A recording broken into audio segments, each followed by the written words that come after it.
Assalamualaikum Bapak. Waalaikumsalam warahmatullahi wabarakatuh. Apa kabar hari ini Pak? Sepertinya ceria sekali hari ini. Baik-baik. Oh sih, Masya Allah. Bapak mau izin, hari ini saya ada kegiatan calon guru penggerak Angkatan 8. Ingin banyak menggali pengalaman dan peristiwa berharga dalam pengambilan keputusan yang Bapak lakukan selama kepemimpinan Bapak. Makanya Pak, dalam Bapak mengambil keputusan selama kepemimpinan Bapak, ada nggak sih Pak kasus-kasus yang berkaitan dengan dilema etika atau bujukan moral selama ini? Ada. Misalnya ketika saya diangkat jadi kepala sekolah itu tahun 2009, tepatnya bulan Juli. Nah, di SD waktu saya ditugaskan itu di Cakung Timur 05. Nah, begitu saya masuk menjadi pimpinan, diangkat jadi kepala sekolah pada waktu itu, saya melihat pada waktu itu kan masih ada yang namanya ujian nasional yang di tanaskan, ya. Itu diantaranya adalah mata pelajaran bahasa, mata pelajaran IPA, dan mata pelajaran matematika. Nah, kemudian saya lihat agak dalam. Jadi dari jumlah ketiga mata pelajaran tersebut pada waktu itu nilainya 18. Berarti kalau misalnya 18 dibagi 3 berarti rata-rata 6. Nah, kalau nilai realnya mungkin ada yang 6, sekian, bahkan ada yang nilainya 5, sekian. Nah, berarti saya berpikir nilainya terlalu kecil. Nah, artinya nilai ini dengan saya ditugaskan di SD tersebut, berarti saya harus menaikkan hasil ujian sekolah. Nah, itu adalah suatu masalah, kan? Suatu masalah. Nah, akhirnya ada prosedur yang saya lakukan. Bagaimana caranya saya meningkatkan nilai ujian nasional ketiga mata pelajaran ini. Yang pertama, saya melihat Bapak dan Ibu guru, ya, Bapak dan Ibu guru. Nah, misalnya jumlah guru dari kelas 1 sampai kelas 6 kita mengadakan pendekatan. Misalnya ibu yang paling senang ngajarnya apa? Misalnya guru kelas 1. Terus ada lagi guru kelas 2. Ada lagi guru kelas 3. Ada lagi guru kelas 4, saya tanya. Nah, akhirnya langkah berikutnya saya di awal tahun ajaran itu mengadakan rapat. Ya, mengadakan rapat. Yang pertama, rapat itu adalah kontrak kerja. Bagaimana caranya meningkatkan kontrak kerja guru untuk meningkatkan nilai yang intinya adalah dari kelas 1 sampai kelas 6 gitu kan. Jadi bermuaranya di kelas 6. Izin Bapak, jadi keputusan Bapak yang diambil untuk meningkatkan nilai siswa atau murid itu seperti apa? Nah, jadi yang pertama saya melakukan kontrak kerja. Misalnya ibu mau menaikkan nilai berapa? Misalnya 0,25 atau 0,5. Misalnya sekarang nilai rata-ratanya kan tadi kan 18 ya, dibagi 3 berarti kan rata-rata 4. Nah, terutama rohnya sekolah itu kan titik puncaknya di kelas 6, ya kan? Rohnya sekolah itu adalah keberhasilannya di kelas 6. Jadi akan menaikkan berapa? Jadi saya minta 0,25. Tahun depan kalau ujian nasional itu akan dinaikkan, kita kerja itu yang akan kita capai itu adalah 0,25. Jadi kalau misalnya sekarang rata-rata 6, berarti besok naiknya 6,25 gitu selama setahun. Nah, yang pertama itu adalah tadi kontrak kerja kepada guru, itu saya laksanakan. Terus yang kedua, dulu kan masih ada namanya pendalaman materi. Jadi pendalaman materi ini yang di kelas 6 saya tidak menyerahkan 100% kepada guru kelas 6. Jadi saya melakukan berkolaborasi dengan guru kelas 1 sampai guru kelas 6 yang memiliki kemampuan untuk melakukan pendalaman materi sesuai dengan bidangnya masing-masing. Misalnya saya bilang tadi, misalnya Ibu Sulwati pekerjaannya saya gresokin, dalam arti kata dibantuin sama teman-teman, ya kan? Dibantuin sama teman-teman. Kemudian yang ngajar matematika, misalnya dari kelas 1 sampai kelas 5 itu ada berapa orang. Yang senang ngajar IPA ada berapa orang, yang senang mengajar bahasa Indonesia berapa orang. Nah, mereka ini disuruh melaksanakan namanya adalah pendalaman materi, untuk meningkatkan nilai rata-rata. Nah, keputusan saya melaksanakan yang pertama kontrak kerja, terus yang kedua adalah melakukan pendalaman materi. Alhamdulillah selama setahun Ibu Ulmi,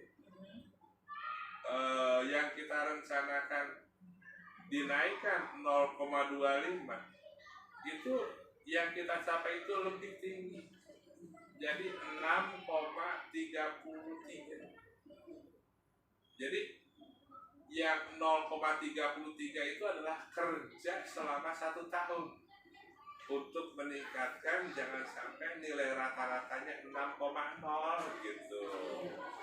Oh, berarti begini ya Pak, pada saat Bapak baru menjadi seorang pemimpin itu, apakah kejadian itu sudah terjadi gitu, nilai anak-anak itu menurun sehingga Bapak mengambil keputusan untuk menaikkan 0,25% jadi gini, dari angka sebelumnya.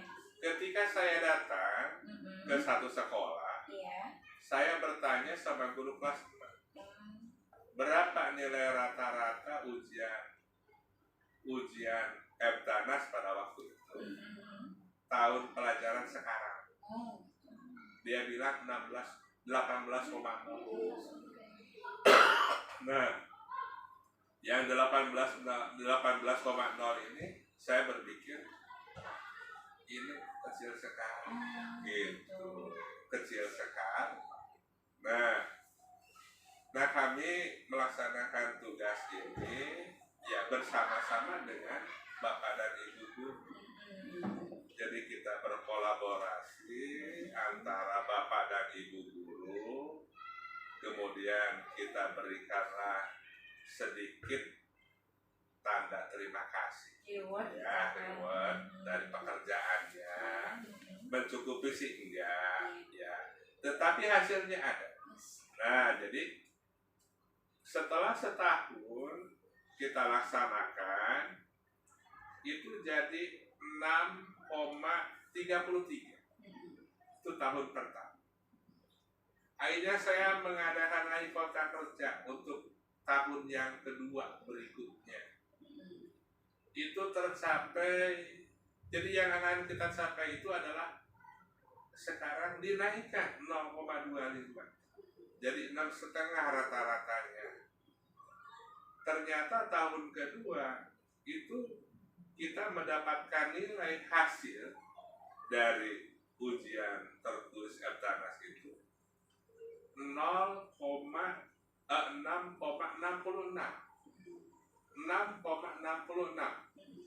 Nah, akhirnya kita bekerja lagi, lebih diintensifkan lagi itu untuk di kelas 6 ini. Nah, setelah nilai 6,66, kita naikkan lagi 0,25. Jadi target kita yang akan kita capai itu adalah 6,75. Berarti kan, bertahap gitu kenaikannya. Ya, bertahap. Selama jadi kita targetkan 0,25, yang tercapai jadi 0,33. Kita targetkan 0,50 untuk tahun kedua. Itu yang tercapai itu adalah 0,66. Berarti progresnya sangat bagus ya Pak, di atas target yang Bapak. Di atas target. Nah, berarti keputusan-keputusan Bapak itu menurut Bapak sudah mengandung nilai-nilai kebajikan yang ada ya Pak ya, baik untuk guru itu sendiri ataupun untuk murid. Gitu. Berarti tahapan-tahapan yang tadi Bapak lakukan, kemudian kolaborasi yang Bapak lakukan bersama rekan-rekan guru itu langkah-langkah yang sangat efektif ya Pak ya. Apakah ada langkah efektif yang lain Pak selain itu? Itu mungkin suatu terobosan. Nah, terus yang kedua, pengadaan buku itu yang jadi masalah. Jadi menurut asumsi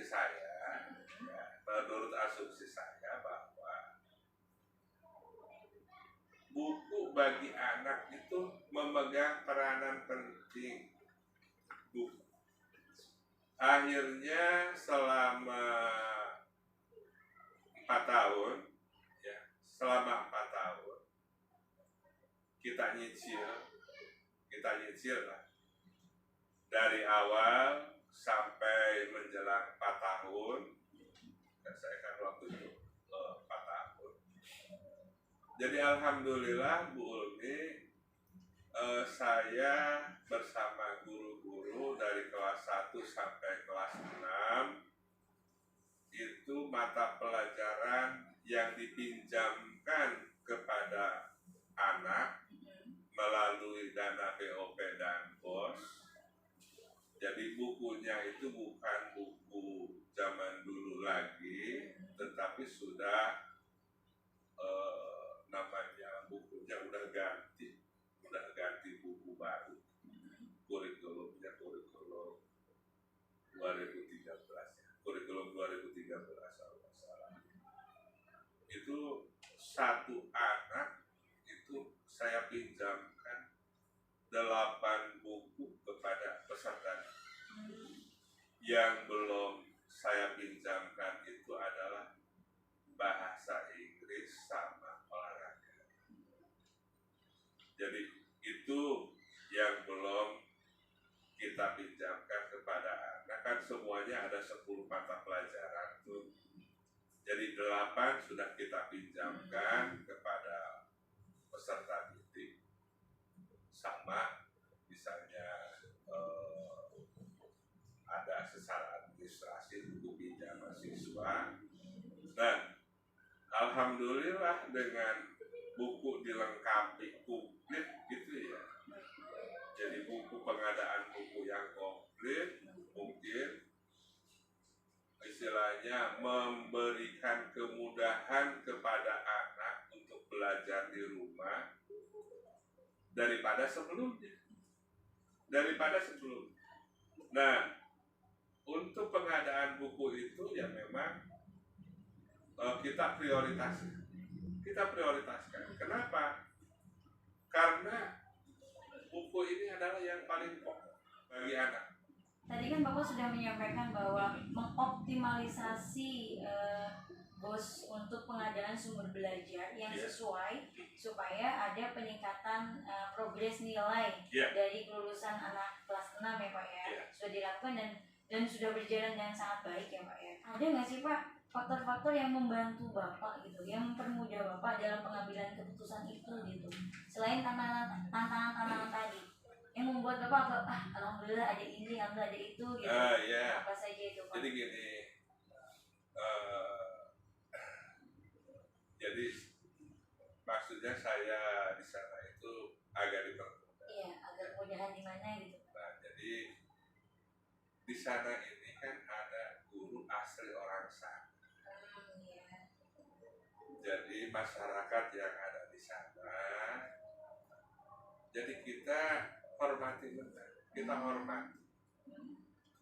Jadi kita ajak kerjasama, kita ajak berkolaborasi. Bagaimana menurut pendapat Bapak? Itu kita juga sama, mendapatkan masukan dari Bapak dan Ibu. Nah, mungkin ada yang pro dan kontra dengan keputusan yang Bapak ambil gitu. Nah, Bapak cara mengatasi yang kontranya itu bagaimana Pak? Suatu masalah kita ambil pekerjaan berkolaborasi dengan orang lain, dengan Bapak dan Ibu, supaya hasilnya ini milik semua. Ini adalah mereka ini Bapak dan Ibu guru itu diajak bicara, komunikasi, kolaborasi, diajak bicara. Jadi timbulnya masalah itu karena tidak diajak bicara. Intinya jangan mengambil masalah gitu ya. Kita melakukan semuanya sesuai dengan prosedur saja. Sesuai dengan prosedur. Misalnya anak bolos, anaknya nggak usah dimarahin, panggil aja orang tua. Komunikasi yang baik ya.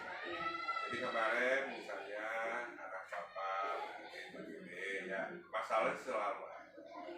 Tapi kita ya mereka dipanggil orang tua sesuai dengan kewenangan kita kan sebagai ya Pak.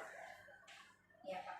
Dari sekian banyak Pak yang sudah Bapak sampaikan, kira-kira pembelajaran apa gitu Pak yang bisa Bapak ambil kemudian diterapkan sampai saat ini gitu dalam pengambilan keputusan Pak?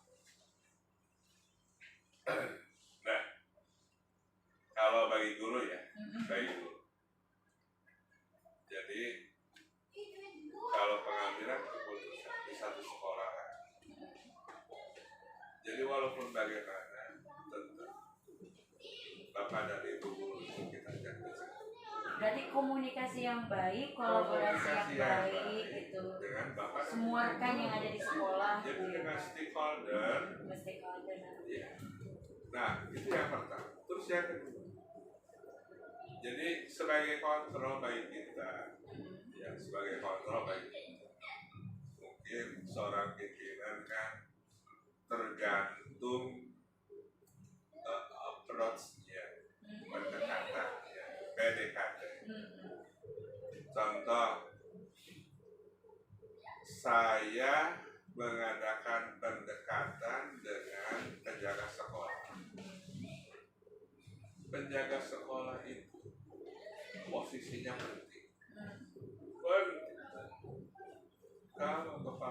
Kalau misalnya penjaga sekolah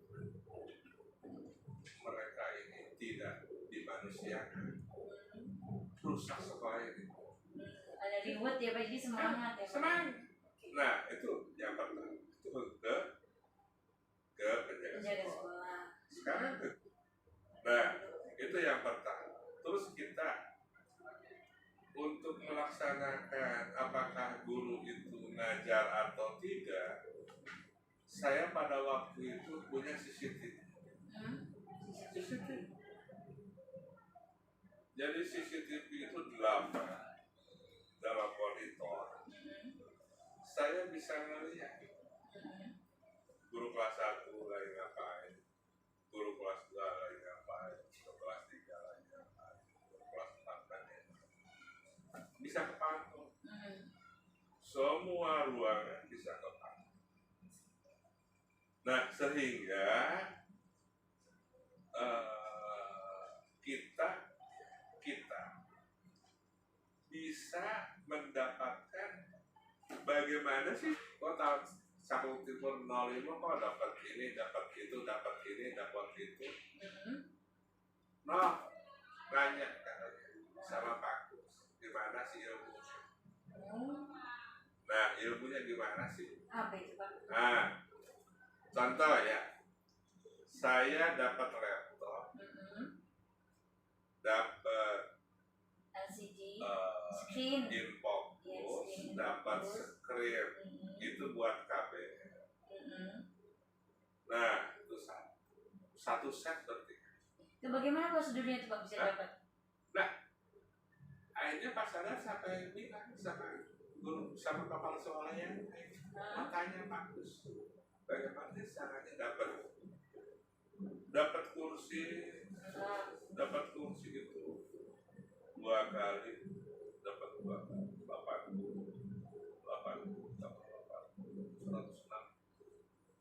kursi.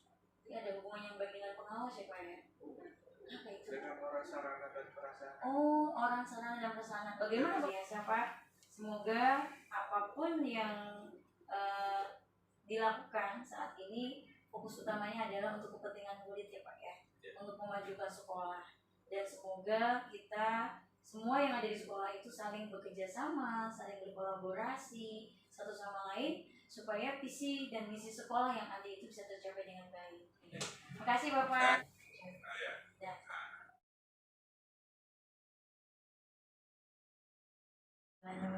Assalamualaikum Bu Neti. Waalaikumsalam Bu. Sehat Ibu hari ini? Alhamdulillah. Cantik banget Ibu hari ini, Masya Alhamdulillah, terima Allah. kasih. Iya, Ibu mohon maaf, saya Iya. Bu Ulmi dari Pulau Gebang 05. Iya. Ceritanya saya CGP Angkatan 8 Ibu.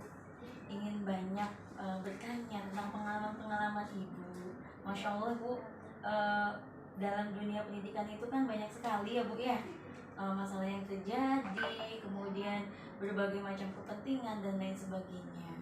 Saya izin Ibu mau bertanya-tanya tentang pengalaman Ibu. Selama Ibu bisa jawab ya. Iya siap Ibu. Ibu selama ini sebagai seorang pemimpin pastinya Ibu banyak sekali membimbing teman-teman yang ada di SDN Pulau Gebang 02. Apa saja sih Bu kasus-kasus yang sudah pernah Ibu alami, kemudian yang kasus itu berkaitan dengan dilema etika atau rujukan moral? Ya, baik Bu Umi ya. Iya. Banyak sih kasus-kasus yang Ibu temuin ya waktu Ibu baru datang ke SD Pulau Gebang 02 ini tentang etika moral ya, atau attitude guru-guru muda. Kebanyakan di Pulau Gebang 02 ini guru-guru muda. Jadi memang tidak mengenyam pendidikan seperti Ibu nih, berjenjang dari memang khusus SPG, kemudian D1-nya PGSD, kemudian S1-nya juga tentang keguruan, kemudian S2-nya juga keguruan. Jadi dari SPG itu memang udah diajarkan attitude, cara berbicara, tingkah laku. Nah ini yang terjadi di SD Pulau Gebang 02, mungkin di SD yang lain juga. Karena kan kebanyakan guru KKI ini, guru P3K yang dari tamat SMA, terus langsung kuliah, ngambil ilmu keguruan, terus terjun langsung jadi guru. Jadi masalah attitude-nya, etikanya itu masih agak kurang. Jadi masih seperti anak SMA aja. Jadi kalau dulu ibu SPG itu SMA kan ya, setara itu ibu udah dituntut menjadi keibuan, menjadi ibu guru yang seutuhnya. Nah ini yang belum terjadi sama guru-guru yang sekarang. Contohnya nih, dalam sehari-hari mereka sedang bergaul atau berbicara itu nadanya atau intonasi bahasanya itu masih anak muda gitu, belum mengarah ke guru, kemudian masih berteriak, kemudian sopan santunnya masih agak kurang hormat maksudnya dengan teman-teman yang senior. Banyak lagi ketika dia untuk mengajar gitu masih perlu bimbingan dan arahan, karena tidak terlalu banyak yang dia timba selama mengenyam di S1 pendidikan itu. Terus untuk kasus yang ibu hadapi tadi berkaitan dengan etika, kemudian cara berkomunikasi, bagaimana cara ibu menyampaikannya pada teman-teman? Jadi cara mendidiknya atau membimbingnya itu melalui pengarahan itu ibu melalui pendekatan apa sih namanya nih, kondusif. Kadang ibu panggil, kadang ibu ajak bercanda, atau ibu dalam briefing. Tolong kita sebagai guru itu sikap kita, tingkah laku kita itu kan dicontoh oleh murid, mulai dari kita berpakaian, berbicara, dan tingkah laku kita itu kan dicontoh sama murid. Nah, kira-kira yang tidak pantas sebaiknya diperbaiki. Nah, jadi secara pelan-pelan ibu lihat tuh perubahannya ada enggak. Setelah ibu bimbing dan ibu arahkan, sebulan, 2 bulan masih belum ada perubahan, nah ibu ajak tuh keluar, kira-kira ada anak yang berkata tidak baik, bagaimana? Nah, karena ibu gurunya juga kurang bahasanya, nah kita perbaikin dari situ. Jadi kita bawa keluar, langsung ke lapangan. Kalau gurunya aja berkatanya tidak pantas, apalagi nanti murid. Bagaimana didikan kita? Keluaran dari SD Berobokan 02, attitude-nya bagaimana? Kalau gurunya aja tidak bisa berubah. Nah, alhamdulillah semua yang ibu sampaikan melalui briefing, melalui pendekatan dengan kondusif, dengan baik, alhamdulillah guru-guru di Berobokan 02 sudah semuanya bagus sekarang ini. Jadi tidak ada lagi bahasa daerahnya, misalnya daerah Betawi itu bahasanya keras atau orang Batak gitu. Jadi semuanya sudah seperti ibu guru yang sebenarnya, walaupun masih muda semua, karena rata-rata muda 85%, sekarang hampir 90% guru muda semua. Nah seperti itu Bu Anggi. Kira-kira pendekatan yang ibu lakukan itu apakah berjenjang ataukah sekali langsung melakukan pendekatan kemudian langsung bisa berubah atau gimana ibu? Bertahap. Jadi manusia itu kan tidak langsung kita katakan harus begini langsung berubah. Jadi ada tahapannya, karena tidak langsung membalikkan telapak tangan untuk mengubah tabiat perilaku seseorang itu tidak bisa langsung. Jadi bertahap pelan-pelan. Jadi kurang lebih ibu 2,5 tahun di sini sudah alhamdulillah sudah berubah semua dan semuanya kompak dan bagus-bagus. Apakah pernah ibu mengalami gitu ada dari teman-teman guru yang kok agak susah sekali gitu? Ada Bu gitu. Ya contohnya Bu Insi nih, mungkin dia Betawi kental banget ya, betul dia anak muda, bontot gitu. Jadi manja, jadi merasa kalau kita kasih tahu itu dia buat orang tua saya ini mentang-mentang kelas sekolah lah gitu. Jadi dia suka menangis dan suka nggak terima. Nah itu ibu agak lama nih kalau masalah Bu Insi ini, ada tingkah laku sehari-hari kayak gitu kan. Nah lama-lama Bu Insi sekarang udah punya anak 2, keluarga udah berkeluarga. Nah nanti kalau tingkah lakunya masih seperti ini, anak muridnya bagaimana? Tidak menghormati Bu Insi gitu.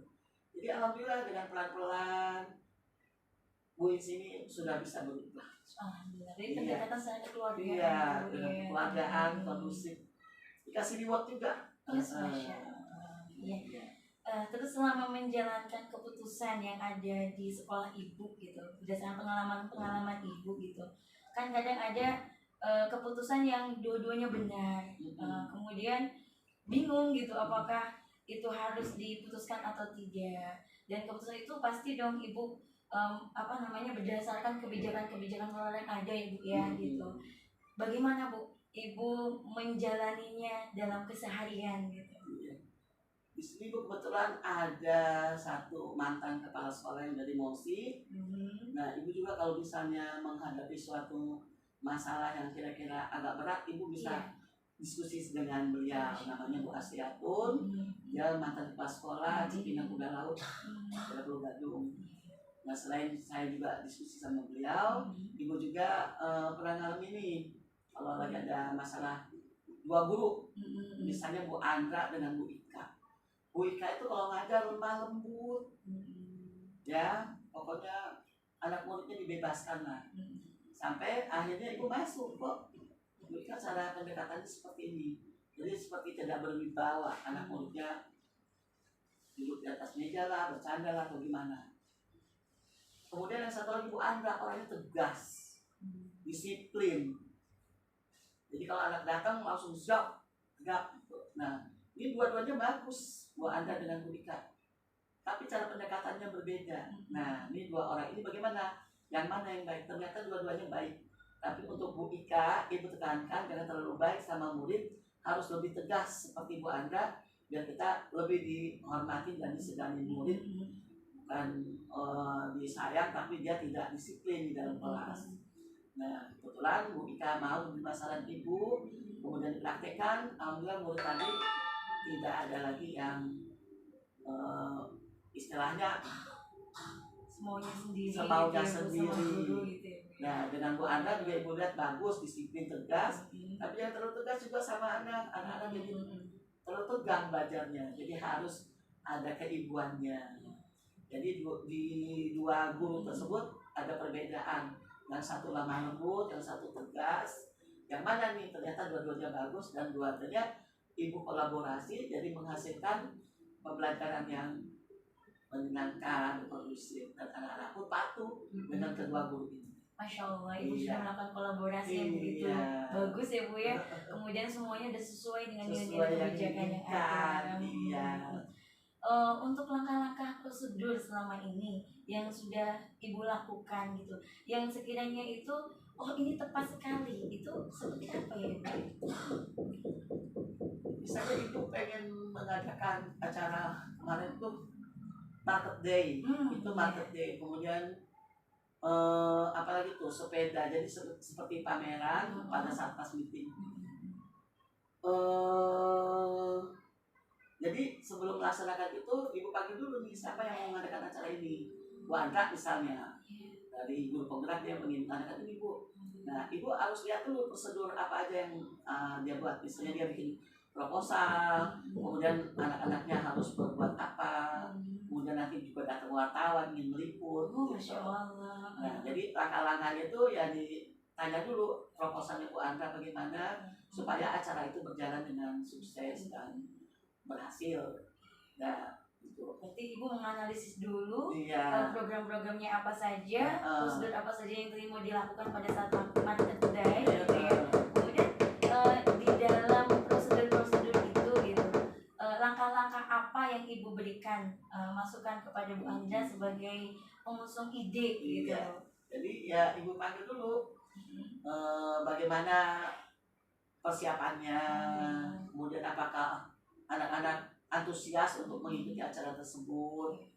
Kemudian juga orang tua murid apakah mendukung kegiatan tersebut, karena kita harus bekerjasama juga dengan masyarakat.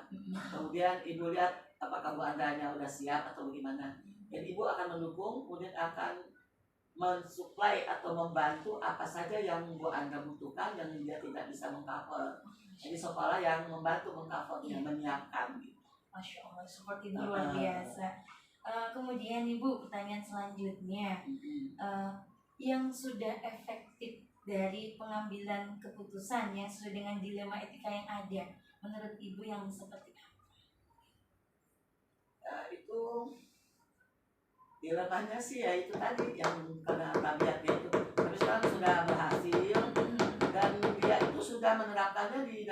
kehidupan sehari-hari anak-anak misalnya dia kan beragama Islam nih yang Iya. ibu isi ini, jadi dia sudah ibu lihat sehari-harinya di apa sih di pembelajarannya dia sudah memimpin sholat duha atau ada kegiatan tadarusan tuh setiap Jumat, jadi dia sudah bisa membimbing muridnya biar tertib, bisa menginikan lagi gitu.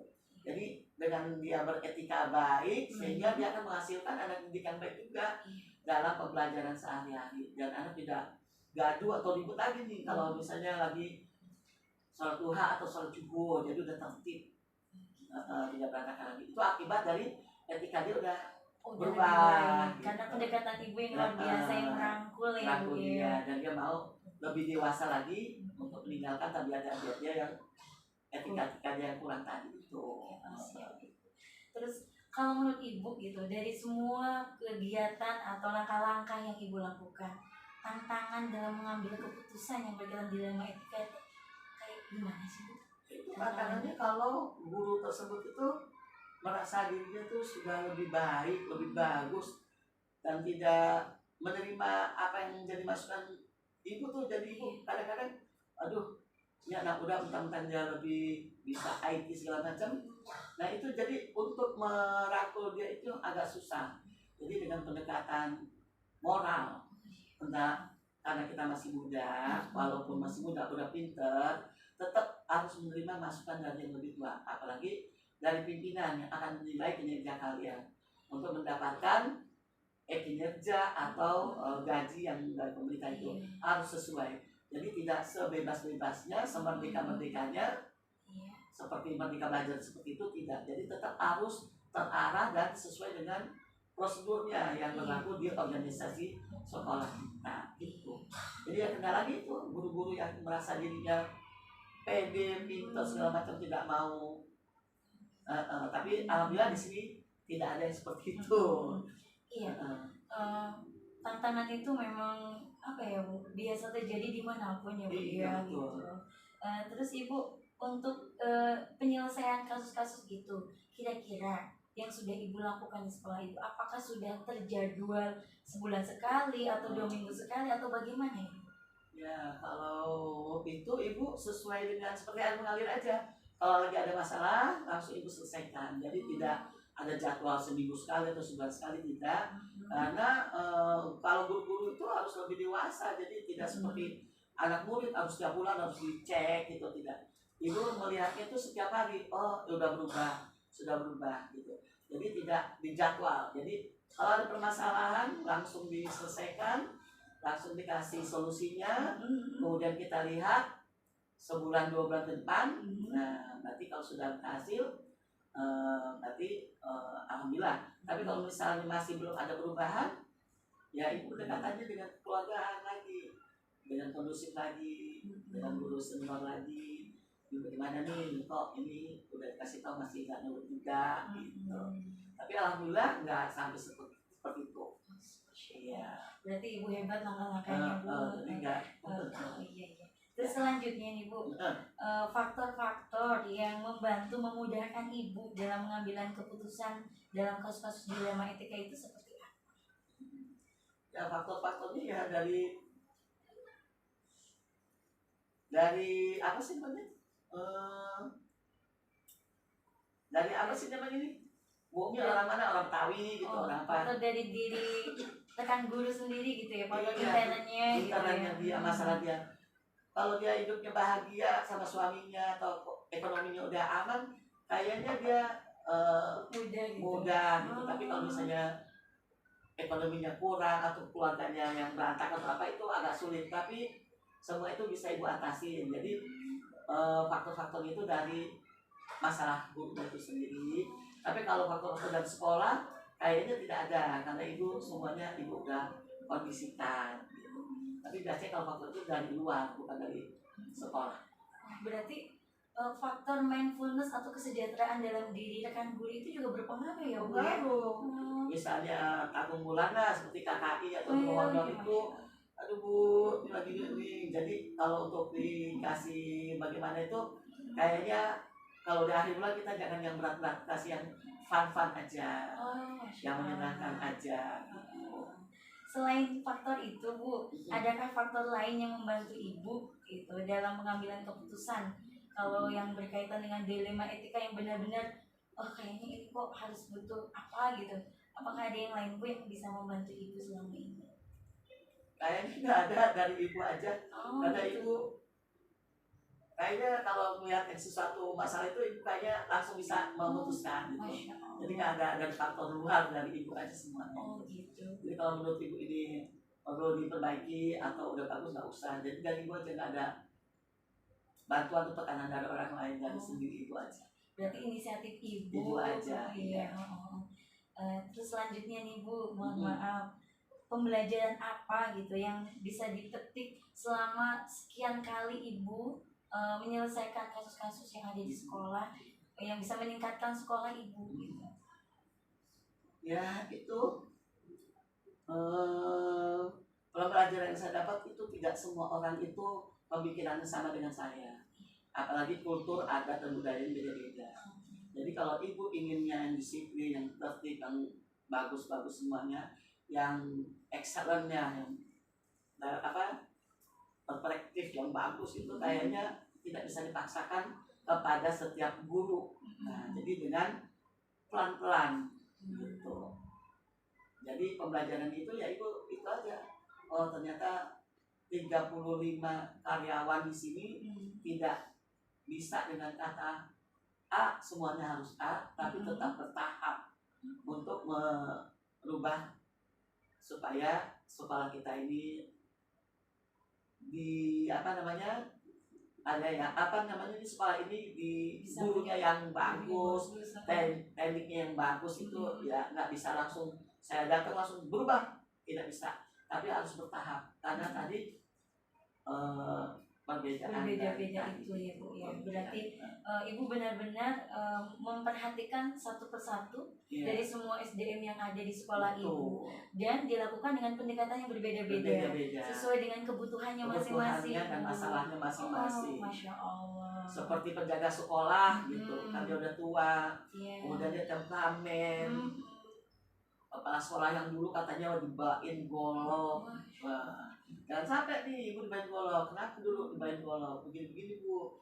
Nah, berarti permasalahannya berbeda dengan Bu Insi tadi atau dengan teman-teman yang lain. Jadi banyak sekali permasalahan yang berbeda. Kemudian kita pendekatan bagaimana nih penjaga sekolah ini supaya mau bekerja sama dengan ibu, baik, kondusif. Nah, alhamdulillah dengan pendekatan sekarang ini malah sekarang lebih rajin, lebih patuh sama kepala sekolah. Berarti Ibu mengajak diskusi ya Bu ya? Diskusi.